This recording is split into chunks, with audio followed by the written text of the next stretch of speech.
बिस्मिल्लाहिर्रहमानिर्रहीम। आज हम जामे तिरमिज़ी में अब्वाब शहादात पढ़ेंगे। अब्वाब शहादात छोटा सा ये अब्वाब है, ठीक है। आप ऊपर टाइटल दे दें अब्वाब शहादात, गवाहियों के मसाइल।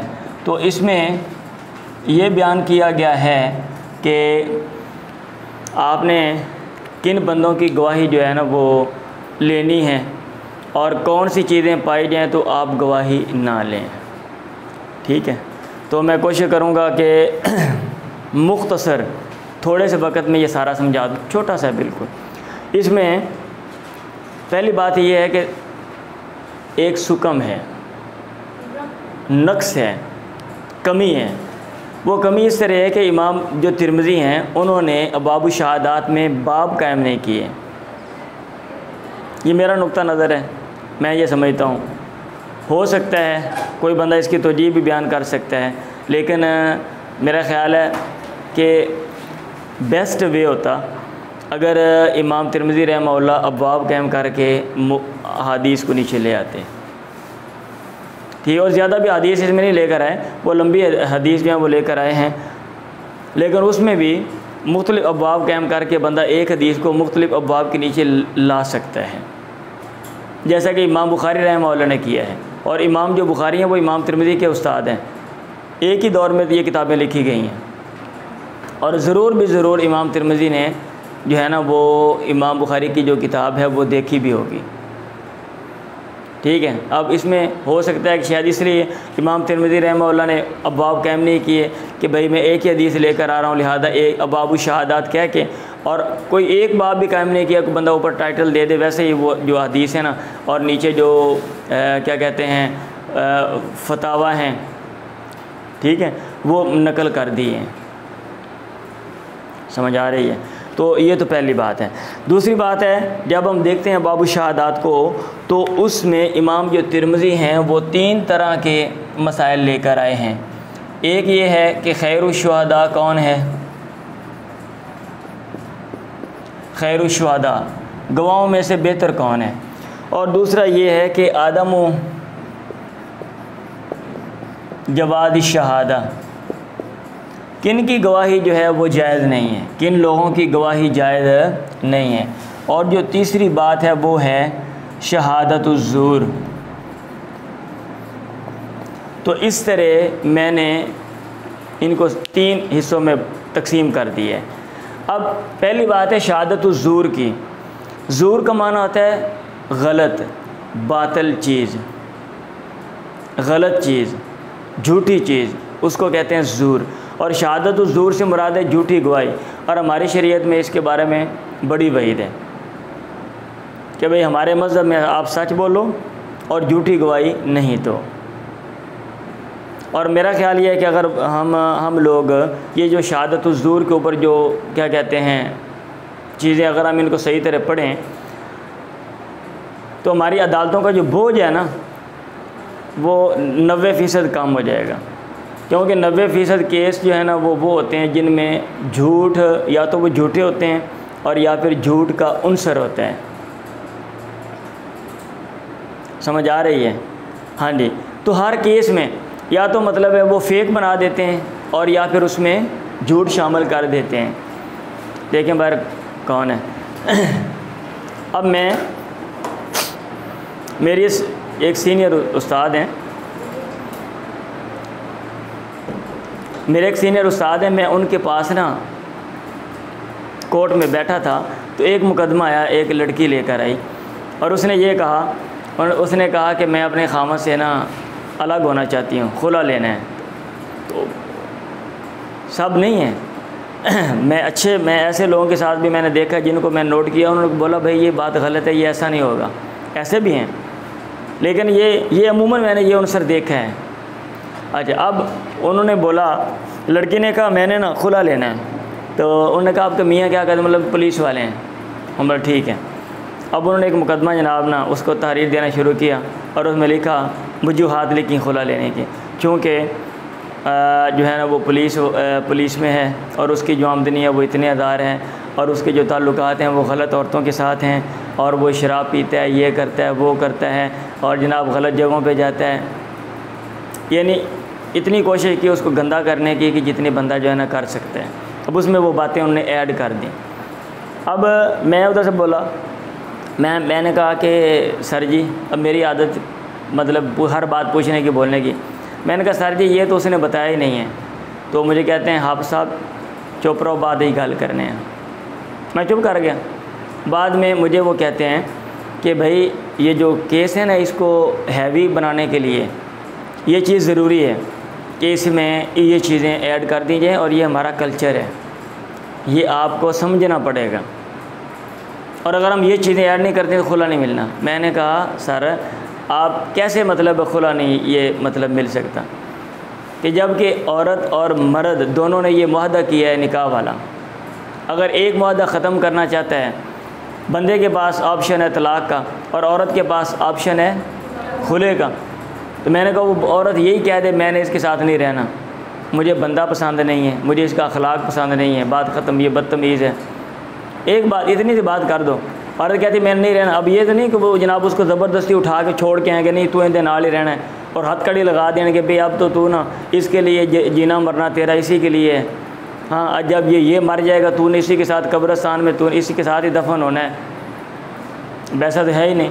मैंने कहा सिंपल सी बात है, आप ये कह दें। और ये जो सारा ये मैंने उनको बात नहीं की कि भाई आप, वैसे मैंने ये कहा, मैंने कहा सर एक रीज़न काफ़ी है, और वो रीज़न ये कि औरत ये कह देती है। मैंने कहा हमारा जो कॉन्स्टिट्यूशन है, हमारा जो दस्तूर है, वो भी आज़ादी देता है, ठीक है। और उसके अलावा हमारा मज़हब भी बंदे को भी आज़ादी देता है, औरत को भी आज़ादी देता है। औरत की रज़ा का एतबार है। हाँ, जब छोटी बच्ची है, मैंने कहा उसके बारे में उसके वली की मतलब मर्ज़ी चलती है, लेकिन उसमें भी मैंने कहा आप पढ़ें, अगर किसी की शादी होती है फिर दोबारा होती है वो सारा। जब मैंने ये सारी बातें की ना, वो कहते हैं तो इतनी बातें करने का ये किसके पास इतना टाइम है या ढूंढने का। बस ये कैसा ये छपा हुआ है या बना हुआ है, जो भी खुला आता है उसमें ये सारी ऐड करके रख दी जाती हैं और उसके बाद जो है ना वो खुला मिल जाता है। तो ये शहादतुज़्ज़ूर है, ठीक है, झूठ। अब अच्छा ये तो मैं मुकदमे की बात कर रहा हूँ ना, कि मुकदमा अब ऐसे अमूमन गवाह मिल जाते हैं, वो झूठी गवाही देते हैं या झूठे सबूत जो है वो बना लिए जाते हैं, झूठे सबूत बना लिए जाते हैं, तो वो शहादतुज़्ज़ूर में ही आते हैं। और हमारा कितना ख़र्चा होता है अदालतों पे, ठीक है, अदालतों में कितना ख़र्चा होता है, फिर अदालतों में जो जजेज़ हैं मतलब है उनकी जो तनख्वाहें, उनके ऊपर कितना ख़र्चा है, ठीक है, फिर लोगों का जो टाइम का ज़िया है वो कितना है। एक मिनट में बात सुन लो, ये क्या कह रहे हैं। अच्छा, तो भाई ये जो सारी कबाहतें हैं ना, हम अपने टाइम से भी बच जाएं इधर। अब सिर्फ नीचा दिखाने के लिए हम क्या करते हैं, आप झूठे बंदे तैयार कर लिए, झूठा मुकदमा तैयार कर लिए, और फिर जो है ना वो इसी में हम लगे रहते हैं।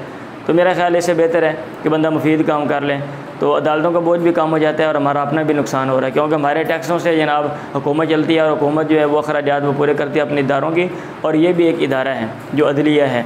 तो इसकी वजह से वो झूठ की वजह से जनाब जो जज हैं उनके ऊपर एक तो केस बहुत ज़्यादा होते हैं, और दूसरा ये कि उनको पता होता है कि झूठ का अनसर है। अब झूठ और सच को अलग करना इसके लिए वक्त लगता है, इसलिए हम कहते हैं भाई अदालतों में हमारे मुकदमे हल नहीं होते। हल ऐसे नहीं होते ना, क्योंकि हम खुद ये मुकदमात को पेचीदा कर देते हैं और उसमें झूठ शामिल कर देते हैं। शहादतुज़्ज़ूर। खैरुश्शुहदा की तरफ आ जाते हैं, फिर हम एंड पे इधर आ जाऊँगा। खैरुश्शुहदा, बेहतर गवाह कौन है। अगर गवाह दस्तयाब नहीं है, बंदे को पता है और वो जाके ख़ुद बता दे, उससे तलब मुतालबा भी नहीं किया गया, और अगर वो छुपाता है तो किसी का हक़ मारा जाता है या कोई नुकसान होता है, वो खैरुश्शुहदा है। बंदे से गवाही नहीं मांगी गई, बंदे मुझे पता है, मैंने कोई काम देख लिया है, अब लोगों को नहीं पता कि भाई इसको पता है, और अगर कोई वहाँ पे गवाही नहीं देता तो जनाब किसी के साथ जुल्म ज़्यादती हो रही है, वहाँ पे मुझे गवाही दे देनी चाहिए। मैं खैरुश्शुहदा हूँ, ठीक है, और बग़ैर मांगे गवाही देना, लेकिन बग़ैर मांगे गवाही देने की ममानत भी है कि क़यामत के करीब ऐसा भी होगा लोग गवाही मांगेंगे नहीं, ऐसे देंगे, वो है खाम खा की गवाही, ठीक है। लिया मैनू पैसे दे, मैं गवाह बनना वा, कितने पैसे देंगे तुम, ऐसे गवाह भी मिल जाते हैं, आप उनको पैसे दो, कसम कुरान उठा लेते हैं जाके वो, तो वो उनके बारे में वो जो है ना वो वहीद है, खैरुश्शुहदा, ठीक है। अच्छा, अब आदम जवादी शहादत, इसमें इमाम तिरमिज़ी रहमतुल्लाह कुछ लोग ज़िक्र किए हैं। नंबर 1, ख़ाइन, जो ख़यानत करने वाला है ना, या ख़ाइना जो ख़यानत करने वाली है, उनकी गवाही जो है वो काबिल कबूल नहीं है। किसी के पास अमानत रखी गई और उसने उसमें ख़यानत कर ली।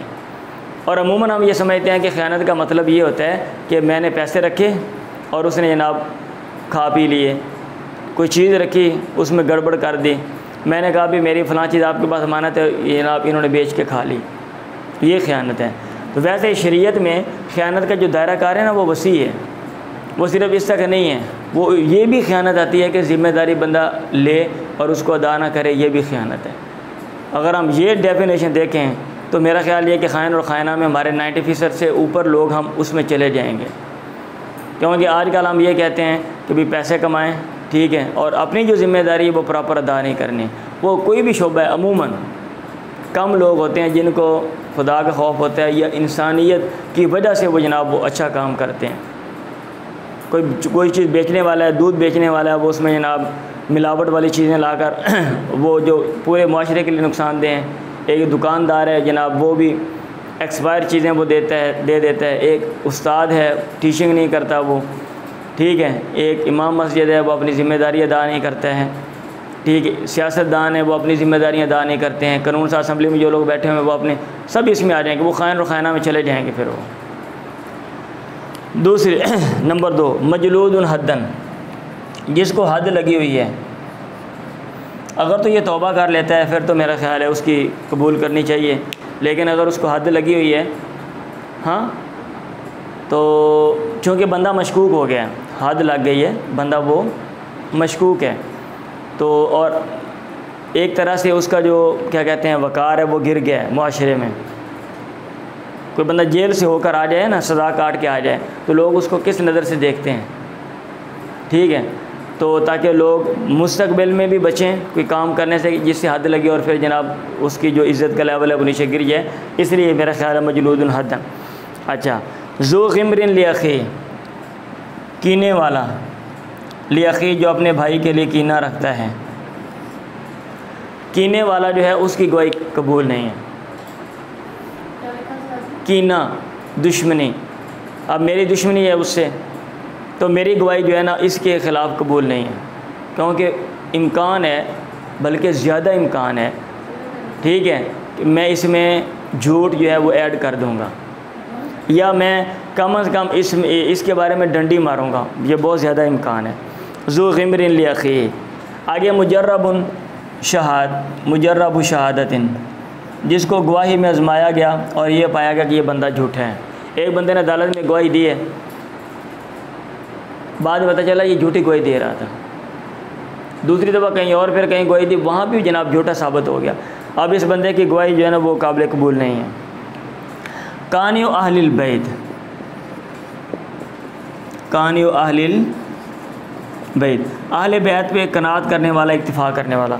एक बंदे की रोज़ी रोटी जिससे वह बसता है, घर का जो सर्वेंट है और मुलाजिम है, ठीक है, मुलाजिम है, वो भी उसकी गवाही घर वालों के हक़ में, ऐसे नीचे वाले की बॉस के हक़ में गवाही, तो रोज़ी रोटी उसके साथ वो बसता है ना, हाँ जी, उसके ऊपर इत्तिफ़ाक़ किए हुए हैं, तो उसकी काबिल कबूल नहीं है। ये मैं वो लोग बयान कर रहा हूँ जो इमाम तिरमिज़ी रहमहुल्लाह ने यहाँ पे लिखे हुए हैं, सुन लें। ज़नीनुन मुत्तहम, ज़नीनुन फ़ी वलाइन और वला कराबतिन, रिश्तेदारी में मुत्तहम है या वला में मुत्तहम है। एक बंदे ने अपना मौला, अपना मोतिक बदल लिया, पता चला भी इसका मोतिक फ़लाँ है, फ़लाँ मोहसिन है, इसने वो बदल लिया है, कहता है मेरा मौला फ़लाँ है, तो इसकी भी गवाही कबूल नहीं है, ठीक। और ऐसे रिश्तेदारी में एक बंदा कहता है मेरी रिश्तेदारी फ़लाँ से है, अब्बा चेंज कर लिया, ठीक है, भी मेरा अब्बा तो जनाब लो लेवल का काम करता है और मैं जनाब कोई अजीम आदमी बताता हूँ कि मेरा फ़लाँ बाप है फ़लाँ इलाके में, इनको कौन सा पता चलना है, तो वो उसकी भी कबूल नहीं है। ऐसे साहिबु अदावतिन, अगर दुश्मनी है, साहिबु अदावतिन, अगर दुश्मनी है अदावत वाले की, तो उसकी भी गवाही कबूल नहीं है, क्योंकि वो पासा मारेगा, ठीक है, तासुब इख्तियार करेगा, वो दुश्मनी की बिना पर झूठ मिलाने की कोशिश करेगा, वो एक बात को दूसरा रंग देने की कोशिश करेगा। और शहादतुल करीब, जो करीबी है रिश्तेदार, उसकी भी गवाही कबूल नहीं है। अच्छा, ये जो सारी चीज़ें यहाँ पे लिखी हुई हैं ना, सुन लें, ये जो सारी चीज़ें यहाँ पे लिखी हुई हैं, इनमें बाज़ चीज़ों में इख्तिलाफ़ है। मैंने इन सब को यहाँ पे लिख दिया है, लेकिन इनमें बाज़ चीज़ों में इख्तिलाफ़ है, वो आपने देख लेना है। अब अगर सवाल ये पैदा होता है, मैं आपसे पूछता हूँ, अगर आज के दौर में इन सब चीज़ों की, इन सब की गवाही कबूल ना की जाए तो हम गवाह कहाँ से लेकर आएंगे? ढूंढ सकते हैं? नहीं ढूंढ सकते। तो जहाँ तक मैंने गौर व फिक्र किया है ना, और मुझे जो बात समझ आई है वो ये है, एक है कि माली मामला, एक क्या है? माली मामला, और एक है गैर माली मामला। माली मामले के मुकाबले में बाकी जितने भी मामलात हैं ना, माली मामले के अलावा, माली मामले में आप अपनी मर्ज़ी का गवाह ला सकते हैं, वो आपकी बस में होता है, ठीक है। तो वहाँ तो मेरा ख्याल है कि जो अच्छा बंदा है, जिसके बारे में, क्योंकि हम ये सारी डायरेक्शन हिदायत हम मज़हब से ले रहे हैं, और मज़हब ने ये जो बताया हुआ है कि बंदा इस तरह का होना चाहिए, ठीक है, और उसमें ये औसाफ हों, वो माली मामलात में जब हम मामला करें, ऐसा बंदा हम ढूंढ सकते हैं, हमारे बस में होता है। लेकिन कोई और मामला है तो वहाँ पे इन सब की गवाही चल जाएगी, बशर्ते के और ख़ारजी कराइन, ये नाश्ते से पहले आइस होना शुरू कर दिया, बशर्ते के और ख़ारजी कराइन, ख़ारजी अलामात मुअय्यद हों, तईद कर रही हूँ। अभी मैं बताता हूँ, मैं वज़ाहत करता हूँ। देखें, मैं और इनके साथ मेरा मामला माली मामला हमने करना है। हम यहाँ पे ढूंढ के अपनी मर्ज़ी का बंदा ला के हम बता सकते हैं, भाई आप यहाँ बैठ जाओ, ज़रा गवाह बन जाओ, ये हमारा मामला है। अगर कल को मसला बनेगा, आप गवाही दे देना, वो तो ठीक है। अभी दो लोगों का झगड़ा हो जाता है यहाँ पे, ये लोग हैं, ये बाहर झगड़ पड़ते हैं, लड़ाई हो गई है, एक दूसरे को मार रहे हैं, ठीक है। अब ये भाई साहब गुज़रते हैं, ये, और फ़र्ज़ किया जनाब ये कोई जग्गा किस्म के, बदमाश किस्म के हैं, और इस कैटेगरी में आते हैं, दुश्मनी है इनकी, इनसे भी दुश्मनी है। अब ये उनको बोलो, क्या ये उनको ये बोलेंगे कि वो तुम जाओ कोई शरीफ बंदा भेजो, वो देखे आगे तो मसला, कल को ये मैंने मुकदमा अदालत में लेके जाना, उसको गवाही देनी है, तुम तो गलत इंसान हो, तेरी तो गवाही चलनी ही नहीं, चलो दफ़ा हो जाओ। हाँ, अच्छा, वो गवाह ढूंढ के लेके आएगा कि वो सर फाड़ेगा उसका, या बंदा गए भाई शरीफ बंदा भेजो, जल्दी से लेके आओ, वो जो लोग वहाँ पे खड़े हैं, तुम जाओ या तुम खड़े रहो, कोई शरीफ बंदा भी मंगवाओ, मैंने कल को गवाही दिलवानी।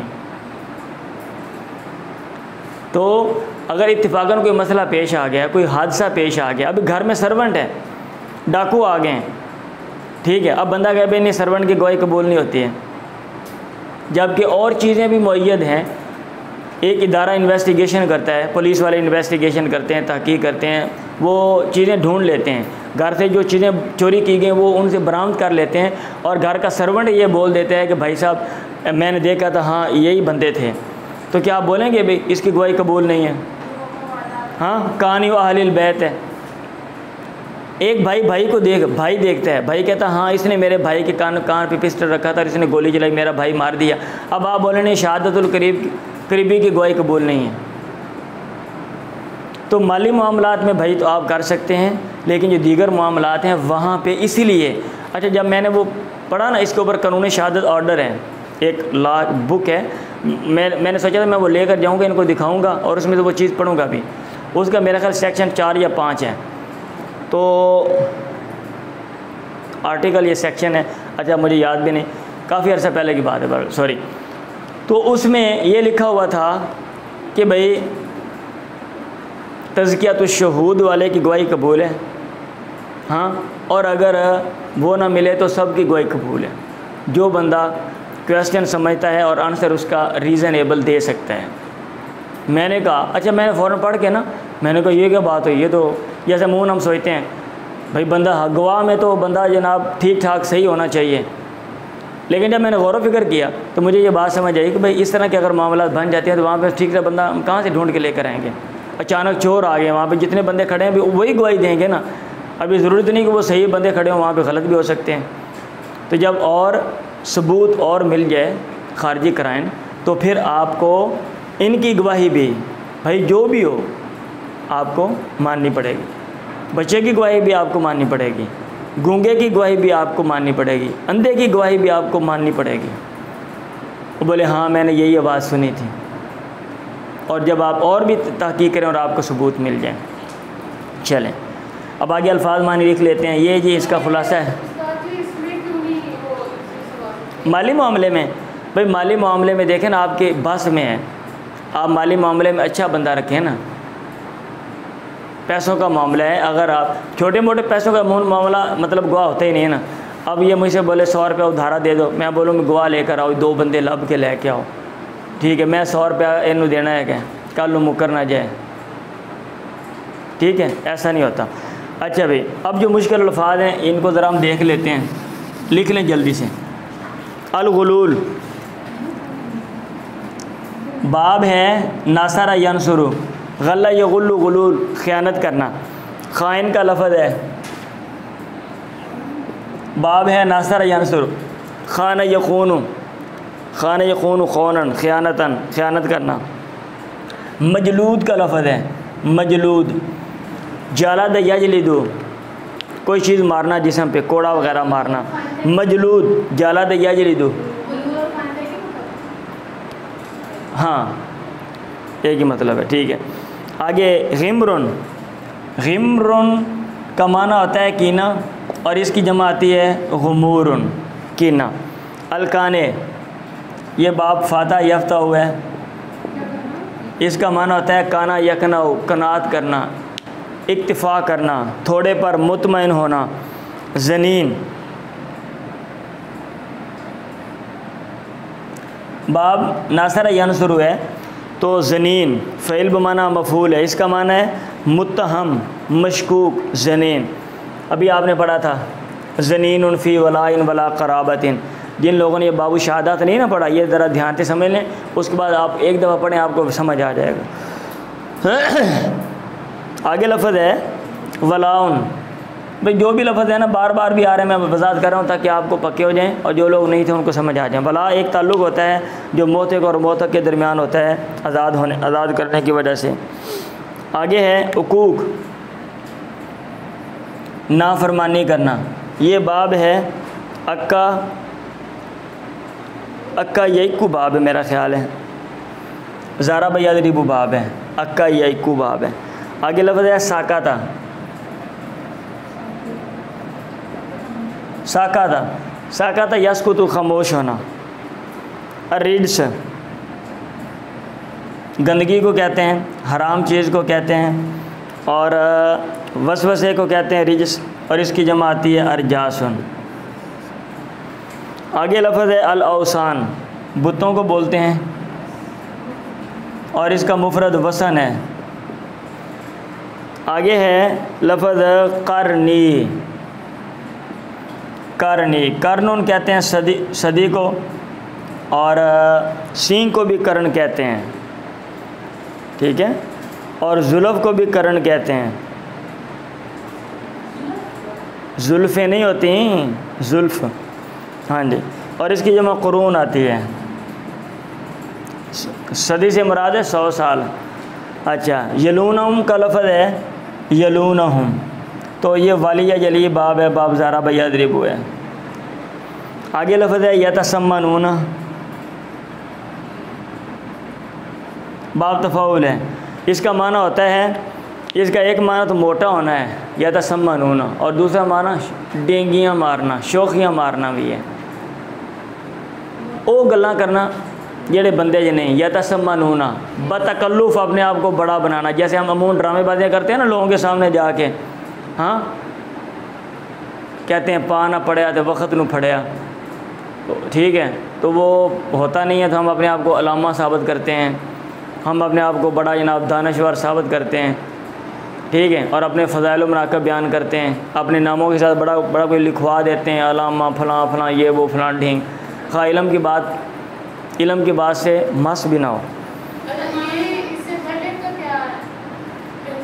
वाली या यली करीब होना, यली यानी यलूना। हाँ जी, इल्म सरफ़ में जो गर्दाने हैं ना एंड वाली लगता आपने नहीं पढ़ी हैं, जो मोतल के अबवाब हैं और जो क्या कहते हैं खिचड़ी के मिक्स जो अबवाब नहीं ना पढ़े आप लोगों ने। हाँ बस ठीक है, आप लोग सही के ऊपर फोकस करते हो, बस वो फिर इसीलिए मसला बनता है। यबशु, एक मिनट, फशा यबशु बाब है, इसका माना है फैलना। यबशुल कज़िब आएगा, आता है सॉरी, झूठ फैल जाएगा, ज़ाहिर होना। ऐसे यस्तालिफु का लफ्ज़ है, इसका माना है कसम उठवाना। ला युस्तालिफु का लफ्ज़ आता है, उससे बंदे से कसम नहीं उठवाई जाएगी और वो ख़ुद ही कसमें जनाब जो ना वो देगा। आगे यम तानियों का लफ्ज़ है, इसका माना होता है रुकना और नामुमकिनुल हुसूल होना, नामुमकिन होना। रुकना, ला यम तानियो, या नामुमकिन होना, दो माने इसके आते हैं। अगर आप इधर अच्छे आलिम बनना चाहते हैं तो जैसे ये अबाबु शहादात है गवाहियों के हवाले से, ठीक है, तो हर चीज़ के हवाले से कानून बना हुआ है। आप उसके बारे में जो अभी मैंने बोला ना कानून शहादत ऑर्डर है, आप उसको लें, उर्दू में मिल जाता है, उसकी स्टडी करें कि वक़्त के साथ साथ जो उसमें मतलब हमारे माशरे में जो है ना वो चेंजिंग आई, तब्दीलियाँ आई और फिर हमने कानून बनाते रहे मुख्तलिफ, और आजकल जो जदीद शक्ल चल रही है ये कौन सी है, ठीक है। तो इससे जो सोशल अंडरस्टैंडिंग है ये अच्छी होती है। कोई भी चीज़ आप पढ़ें तो वक़्त में मौजूदा दौर में जो चीज़ चल रही हो, जिसका ट्रेंड हो, आप उसकी स्टडी भी करें, आप बहुत अच्छे हो जाएंगे। ये इधर नहीं सिर्फ ये कह रहा हूँ, इधर ही मैं नहीं कह रहा हूँ, बाबू शहादात में और भी जितनी चीज़ें हैं, निकाह और तलाक़ का आप पढ़ते हैं, आपको पढ़ाऊँगा मैं, तो वहाँ पे आइली जो सिस्टम है हमारे मुल्क का, आप उसकी स्टडी करें, ठीक है। व्यू पढ़ते हैं तो आजकल जो लेटेस्ट जो मतलब है बिज़नेस के जो मामलात हैं, आप उनकी स्टडी करें, ये कौन कौन सी शक्लें हैं जो मौजूदा दौर में राइज हैं, मुल्क में कैसे कैसे बिज़नेस किया जाता है और बैनुल अक़वामी इंटरनेशनल जो बिज़नेस होता है वो कैसे होता है, आप उसकी स्टडी भी करें, ठीक है। हाँ जी, इबादात में स्टडी करें और माशरे की स्टडी करें, और फिर ये देखें कि भाई इबादात में आजकल कौन कौन से मसाइल पेश आते हैं और वो उनके मुताबिक फिर आप फतवा दें। अब ये नहीं कि फ़तवा जनाब माजी में दे दिया उन्होंने अपने हालात की वजह से, आजकल लोगों के मुख्तलिफ हालात हैं। अब एक बंदा फैक्ट्री में जाता, मिसाल दे रहा हूँ, और वहाँ पे 8 घंटे काम करता है, छुट्टी नहीं देते, वो रोज़ी रोटी का मसला है, और फैक्ट्री में वो इतनी गर्मी होती है, ऐसी फैक्ट्रियाँ भी मैं खुद देख कर आया हूँ, आधा घंटा बंदा अंदर ठहर नहीं सकता। अब आप बोले नहीं तुम रोज़ा नहीं छोड़ सकते हो, शरीयत ने कहा सिर्फ मुसाफिर के लिए लिहाजा बस। भाई उस दौर में जो मुसाफिर होते थे, ठीक है, वो सफ़र भी मर्ज़ी से दोपहर को तो करते नहीं थे, वो सुबह शाम ही करते थे, और जो मुशक्क़त होती थी। अब इसके ऊपर जो इस्तिलाहात बना दी उस दौर में, अब कि भाई वो फतवा है लिहाजा उसमें अब चेंजिंग नहीं हो सकती, तो भाई ये बंदा रोज़ा रख के जाएगा तो ये मरेगा ही ना फिर, और जब ये बेहोश हो जाएगा फिर आप भी कह दें कि हाँ रोज़ा तोड़ सकता है, तो हर रोज़ यही काम करेगा। फिर वो रोज़ा रख के जाए, 2 घंटे के बाद बेहोश हो जाए, फिर जनाब पानी पिलाओ, रोज़ा तोड़ दिया फिर उसने, ठीक है। तो फिर अंडरस्टैंडिंग जो है ना वो अच्छी होती है, समझ आ रही है। चलें आज के लिए इतना काफ़ी है, फिर नेक्स्ट आगे हम आप बताएं क्या करना है।